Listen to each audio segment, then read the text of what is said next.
Kita mo yan? Yan si Riley Curry, ang anak ni Stephen Curry, kamakailan lang nung nag-viral at nag-trending ang kanyang video habang siya'y akay-akay pa ng kanyang amang si Steph sa post-game interview sa Western Conference Finals. Lagi itong sumasama kay Stephen Curry, akay-akay pa niya.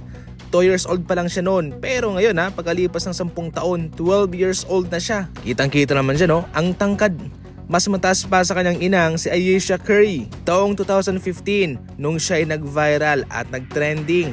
Ngayon 2025 na. Nakunan ang video yan mga idol sa laban ng Golden State Warriors sa play-in tournament versus Memphis Grizzlies kung saan nagpapasok sa kanila sa pang-7 posisyon sa NBA playoff. Maraming nga ang nagandahan kay Riley Curry na para bang kahawig talaga ni Stephen Curry at parang bersyong babae niya. At walang hawig ni Ayesha Curry. Ngayon sa pangkabuuan, ang makita itong si Riley Curry na lumaki na ay isang palatandaan na tayo'y tumatanda din po bilang mga fan ng Golden State Warrior. Sa ibang mga balita naman, marami ang nagulat nang kanilang makita itong pagmumukha ni Aaron Gordon sa interview ng Denver Nuggets kung saan mayroon siyang black eye at yung kanyang mga labi ay namamaga. Hindi man sinabi ni Gordon kung ano ang nangyari sa kanya.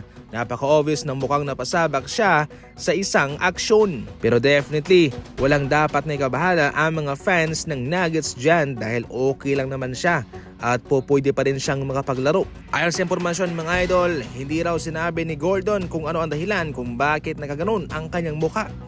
Sa ating huling balita, laglag na ang Dallas Mavericks sa play-in mga idol.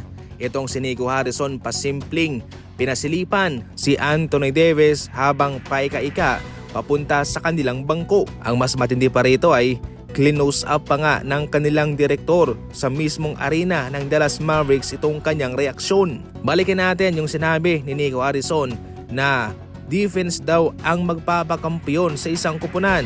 Pero ano ang magagawa ng defense na yan kung sakaling mayroong injury ang iyong manlalaro? Ang nangyaring ito ngayon sa Dallas Mavericks mga idol ay isang malaking kapalpakan at isang patunay na maling-mali ang ginawa ni Nico Harrison. Hindi rin naman nag-contribute si PJ Washington, Bokya at pati si Lively. Pati yung kanilang bangko walang masyadong kontribusyon kaya sila ay nahirapan. Si Anthony Davis lamang mga idol ang kumamada ng malaking numero para sa kanila kasama si Klay Thompson. So far yung Memphis Grizzlies pasabog ang kanilang ibinigay laban sa Dallas at kaya tambak ang inaabot nito.